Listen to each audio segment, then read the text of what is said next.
Hello everyone, I just wanted to say hello and welcome. I'm Corrine Robinson, and if you're new around here, this is my craft channel on YouTube called Corrine's Crafts.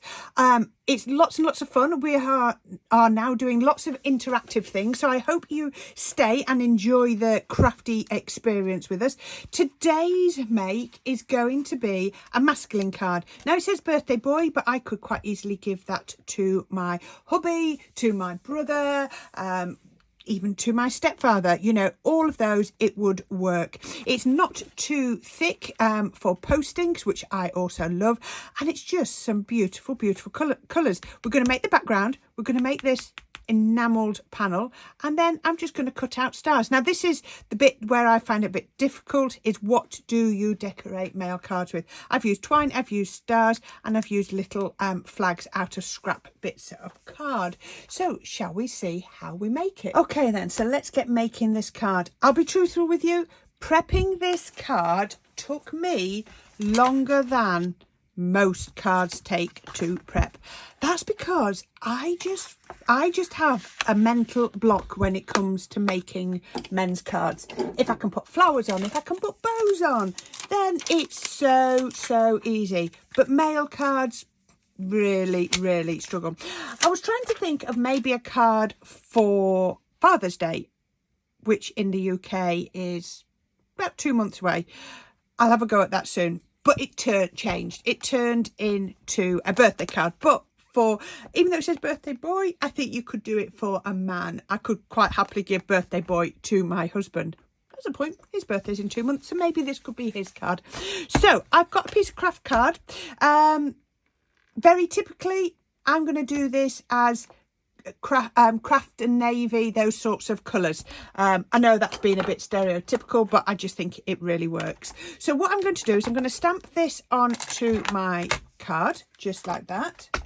There we go, just on here. And then I'm going to stamp. So I'm just stamping with a water reactive ink. You could do a quick dry ink.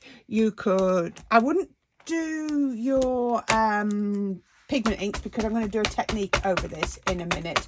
So yeah, just maybe, you know, just this sort of an ink like this would work really well. I just want it quite dark because we're going to enamel over that. So if it isn't dark enough, then it's not going to work. So I'm using, I tell you why it's not coming out dark enough, because when I prep this, I have put my seal brown lid onto my fire brown. I was thinking to myself, this doesn't look very dark. I'm using the wrong ink pad because it had the wrong lid on. Dear me. Right, let's try again. Let's see if this comes out a bit darker. Yes, it's coming out darker now. There we go. Okay. So this is seal brown, because we have seal brown and we have fire brown. Fire brown's got a bit more orange tints to it. Seal brown is got maybe a bit more black or something in it. So yeah, that was the one I actually wanted. So I've had to do it on a larger piece of card. I'm going to cut it down really snug in a minute, but I needed somewhere to put my magnet. Perfect. I'm loving that. So let's just take that birthday boy stamp off, because I'm going to need my stamping platform again in a minute. And what I'm going to do is that's going to fall off there. Let's move that. I'm going to trim this down first. So I'm going to just get my trimmer and I'm going to trim it down nice and fairly snug to the wording. So I can see the line. So what I've got to remember is it might not be straight on the line. So I've just got to straighten that up, and then we can trim along there. That's now straight. So then I can trim to there. There we go. I wonder what I've got on my blade, 'cause it's making a bit of a dirty mark, but that's okay because I'm going to be inking in a minute. There must be something on my ink. My blade is looking like it's making a mark. I don't know what that is. And then on there. So I've cut it nice and snug. That work looks really neat, doesn't it? I'm going back to fire brown now, and I'm just going to ink around the edges just to darken it up.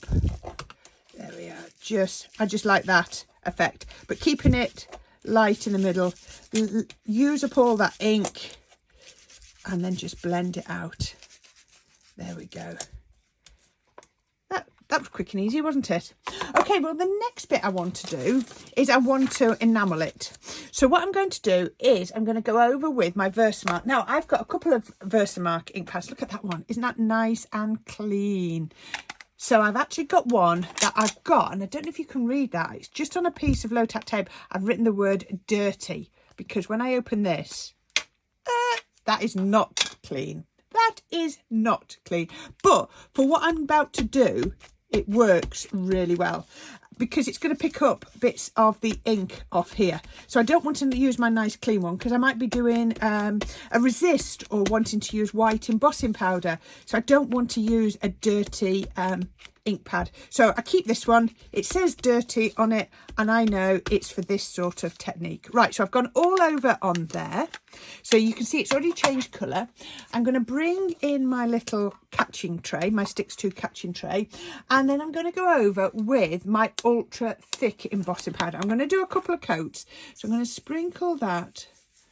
Don't worry, it's easier just to do it really generously. And then I'm going to grab my tweezers. I'm going to knock that, going to grab it very lightly at the corner. There we go. Oh no, lost all my writing, but it's fine. It's absolutely fine. So I'm going to take that. I'm going to grab my heat gun. I'm going to get my heat gun on, because I want it to warm up. And I'm going to just, now this will blow away. Now when I first do this, because this is the ultra thick embossing powder, if you look at the granules, they're much thicker. Sorry, I've got my finger over the end. They're much thicker than regular embossing powder granules. But that's going to give us the best look. You can see it blows away a little bit, but don't worry. Oh, that's blown away quite a lot. Come on, don't blow away too much. Maybe I didn't have enough ink on, but we'll don't worry. We can. Look, the more you do it, the more it sort of melds and gets together. We're going to do a second coat. It looks better if I just keep it on. There was some blown away. Perhaps I didn't have enough ink on. But we always get there. Now I can start to see the writing again. It's fast. This is a really good one to watch, because it's larger crystals. You can really see it comes together. Now I must have missed the ink off that corner. It's not a problem, because we're going to do a second coat. And can you see it looks a little bit pockmarked up there? Go over it with my heat gun to really make sure it's melted as much as possible. And it really will try and self-level. It wants to self-level. So, you know, just keep heating it. It's not like normal embossing powder where you think, oh, I don't want to scorch it. It's not going to come to any harm. Right.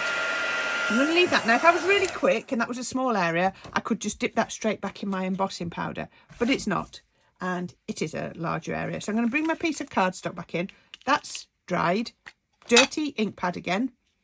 Now I still have, I can still refill this ink pad, and I do frequently. I'm going to make sure I've really got plenty of ink down here. Just because it's dirty doesn't mean I can't refill it. So I can just go in with my refill and just over ink it, even though it's dirty, because I'm always going to be doing dirty techniques with it. Move that out of the way. That's nicely covered, and I'm just going to turn that over and dip that in to the embossing powder. There we go. That's covered. Lovely. So that now will just tip back into the jar when I'm ready. Hold that down. It's starting to get quite heavy, and again, some of the bits will try and fly away, but it's not a problem. Watch this. I'll speed it up a little bit so you can see. So I'll stop talking.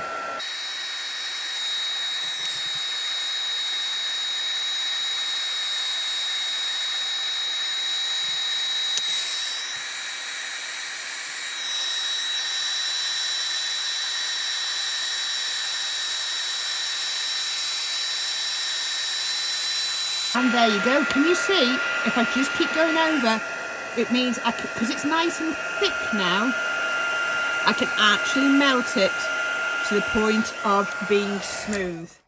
Now, doesn't that look amazing? I've just got to be careful. I just need to let it set, but look at that. So the birthday boys come, it looks very vintage, doesn't it? I'm loving that. but you can be doing any technique. And there we go, it's dry. Isn't that amazing? I am loving that. Really, really does look great. I'm just going to put that down to one side because I want it to dry. I don't want to start messing with it while it's still a bit wet. What I'm going to do is I've got my background. Obviously, we're going vintage. We don't want white. Again, I have gone with a larger piece of card than I need.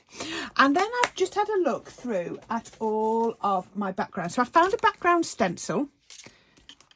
And I'm going to do a couple of little bits of stenciling. I don't know why I put it in here already, but I have. But it'll be fine. So I've gone in with baby blue, nice pale one. And I'm going to do a little bit of baby blue on here. And I've just taped off the stencils around it so that I don't go through those. Now I don't want it to be very heavy. I just want a nice little light bit. This is almost in the background. So I can then come in, do another one. That one's a bit heavier, but it's fine because we're going to be doing lots of work over. Just be careful I don't go over the edge. Why do stencils always go to the edge of the mylar?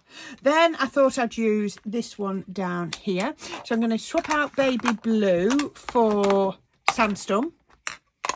And I don't have a brown blending brush. I keep saying I'm going to have to get in touch with Joe and get some sorted. So I'm going to bring this. Now I am going to keep this because it's got like drips. So I'm going to make sure those drips still hang down. And again, not too heavy handed, just to do that. But it's nice to have darker sides and lighter sides. And then, oops, lift that off. And then, I don't know why I put that magnet on because I didn't need it at this point. And then we can put this one on. And then colour through there. What I might also do is bring that down and do something. I do that one just to add a little bit more in. There we go. Oh, so this is just background. So the next thing I did was I had a look. Okay, so the next thing I wanted to do was to add some more detail into the background. And I had these paint splats. Now these ones here are from my signature collection. And these ones here are from Rare Earth, and so are these. You'll have so many background stamps in your collection. Just have a look at what you've got. And they're just like little paint splats of these.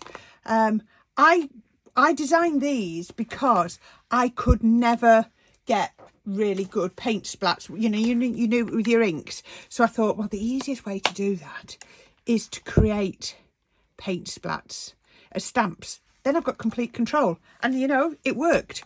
So I'm going to pick these up. I'm going to put Sandstorm away. I'm going to swap over now to Midnight and Fire Brown. So I'm going to pick, I'm going to do this one as blue because it's marked my cardstock in blue. That's fine. So Midnight was the nearest I had to a navy ink, and I thought that, and so it went really well with my background cardstock. So I'm going to double stamp these. Actually, one stamp would look quite nice, look quite vintage, but I'm going to just go in with another, and we're going to go just there. So once I've done those, I'll give those a quick wipe. And then I might pick some other ones to begin with. Let's look, I won't put those back on. Let's go in with, come in here. Actually, I might use that one again and put that one down there and put this one up here. Now, what I've done is I've made my cardstock bigger than my finished piece so that I sort of go off over the edge and do. So don't worry, because I think sometimes we find it quite hard to go over the edge. So I'm now doing these in Fire Brown. There we go. It's sometimes quite hard to go off the edge of your page. So make your card that you're doing bigger than you need. Just do your background nice and random, and then you can trim it down. Works really well. So we're starting to build it up. So let's come in. We're going to put something else on in a minute. I want a couple of smaller ones. Oh, that's a nice small one. So let's put that one down here. Let's move that so I can do one up here. And again, if I come off the edge of the page, it's really not a problem. So let's do, this is totally random. Every time you do this, you're going to have a completely different effect. So I've got about, what have I got, 4 on there? Yep. So let's pick those up. That one wants to be brown. I might go brown. Which one did I want to do brown? I'm going to do brown for that one. And then brown for that one. You have to remember it's mirror, isn't it? I often struggle when I'm doing this because I'm mirroring. That's okay. There we go. There we are. Let's do one more. So it was that one and that one were blue. Oh, it's remembering, isn't it? And that one are brown. You just keep on adding on as much as you want.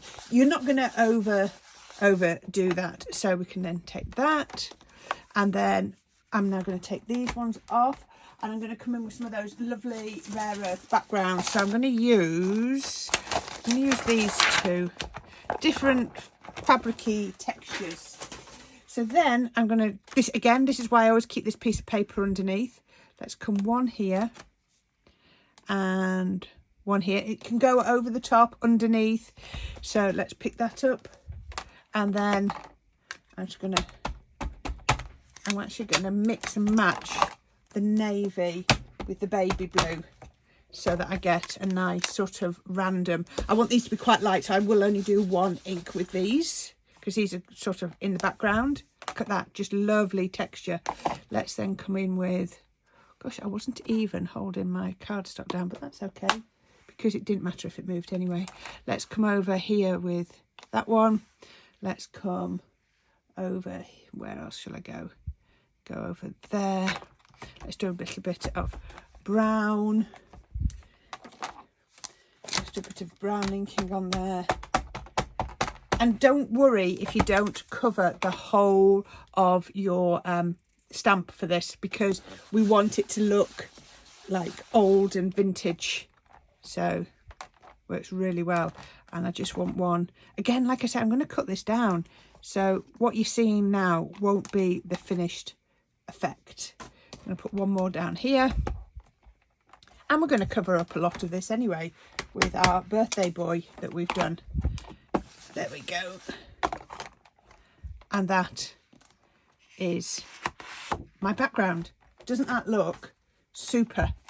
Now I need to trim this down. So let's remind myself of what I wanted. I wanted 6.5 by 5.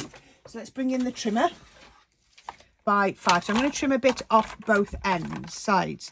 So right, that is 5. So if I just do a little bit to there, and then we do 5, which is that side.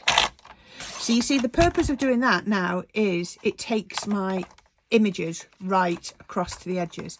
So this one is currently measuring at, oh, it's just over 7, so that's got plenty of room, so I can cut quite a bit off there. And I wanted it 6.5, I said. Oh, I've left that a bit tight. Oh, that's okay. Right, so there we are now at 6.5 by 5. And can you see the difference by doing it that way, by trimming it down afterwards? I mean, and we could use some of these little bits. They're going to look amazing, aren't they?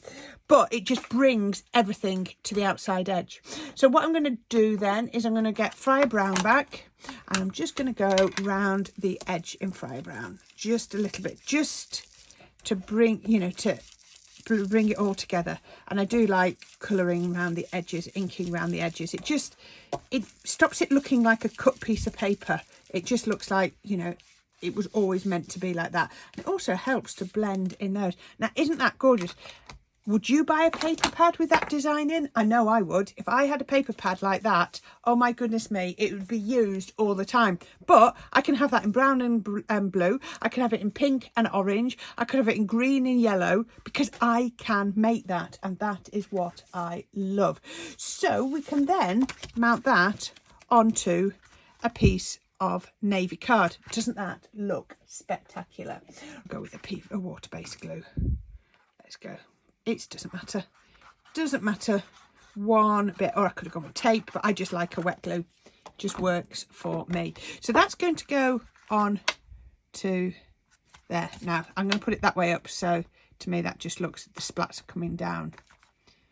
Okay, and then I want to get some twine, and I'm going to just complete that. Now when I put this on my card, I'm going to put it on at an angle, so I'm going to put it on about that angle. So what I need to do is just to get a pen, and I'm going to get a ruler, and I'm just going to mark the straight line. So I'm going to put it, where's my straight line? There. I'm just going to put a mark about here and about here, just so that I can see. And if I put my tape on, yeah, I've got my tape on the back. I have put it on the right way round. There we go. So I've got a mark. Where was my mark? One mark is here, and one mark is, was that my mark? Where's my mark?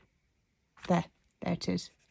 So what I'm going to do is I'm going to twizzle the twine round at that angle, and you'll see why in a minute, because I want my twine to be straight on my card.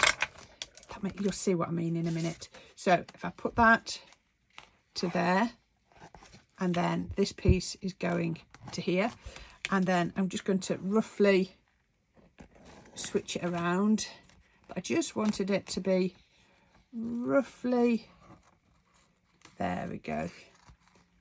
So it's, you can see it's higher up on that side than it is on that side, but that's because that's what I wanted. But I just needed a little bit of help in doing that. I'm going to go one more there to there. And all the time it's now stuck on that red liner tape. So we can take that off. And just to stop that from happening, what I'm going to do is just get another piece of red liner tape, cut this off just there, and I'm going to pop that over. That's going to hold that perfectly in place. I'm not even going to bother taking the backing off.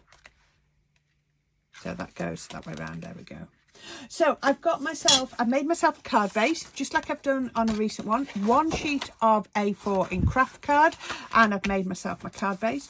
Then onto there I'm going to pop some navy, yep, and yeah, love a little bit of navy. It's really hard to get proper navy. I think this is actually called Air Force Blue. It's a Lime Tree Crafts one. I've used lots of Lime Tree Crafts cardstock. You'll find them online. It's a company I really like to use for my cardstock, and in fact I need to give them a ring later. Then this is like a burlap paper. Isn't that amazing? So again, it was something that I had when I was on Creating Crafts, so it's not been used for about 2 years. But I do love it so much. It's just gorgeous texture, and I was able to hunt out a pack I'd got stashed away. Now I'm crafting for myself, I can use what I want, and I'm loving that. So that's going to go on there. So we've got craft, we've got the navy, then we've got the burlap. Just going to use my pressure tool. It's a pressure tool. I'm putting pressure on my glue. Doesn't matter that it's not stamping, it still works. Just spread that about, causes a little bit of friction, gets that glue really biting. There we go. Okay, so next I want to pop this piece on as well. So let's get the red tape off the back. Again, I will link you to the tape, and I'm going to actually put a little bit of wet glue on just to give me room to maneuver around. There we go. That's going to go on here. So this is my card. I have got it the right way up. I've got my paints dribbling down the right way, and I'm just going to pop that. Now I'm going to pop that straight. I'm going to pop that. Yep, that looks like a good angle. So I'm looking at that. There we go. Now I can come off the edges, but I can't come off the bottom here. But that now is still roughly straight with the card.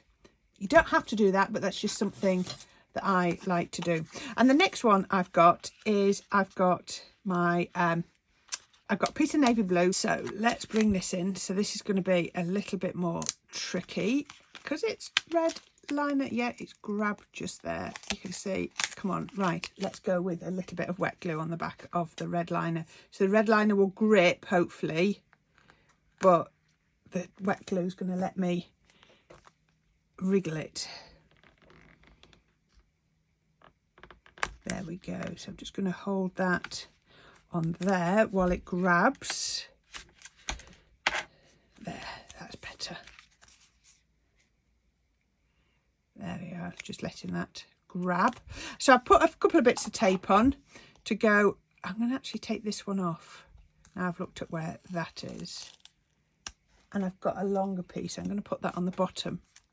And what I'm going to do is I'm going to straddle that string, because I want this to be straight.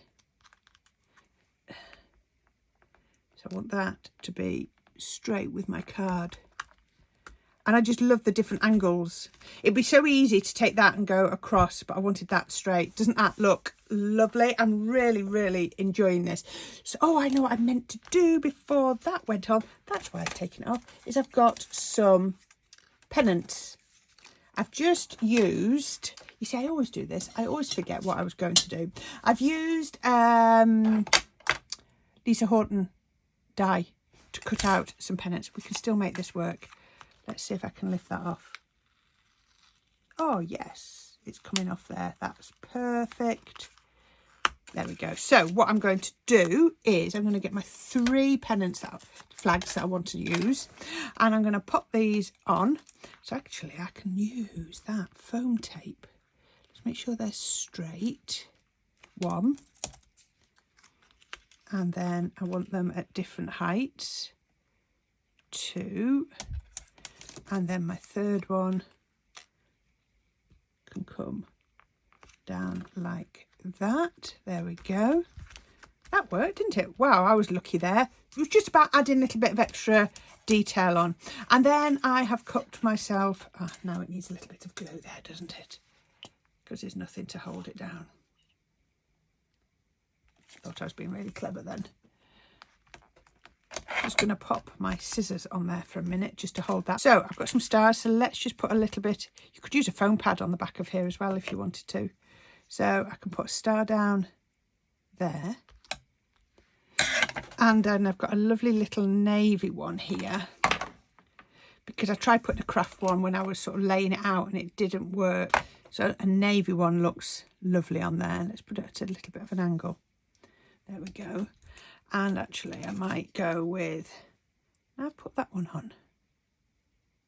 That actually works now if I put that underneath, because the navy one makes it pop. Loving that.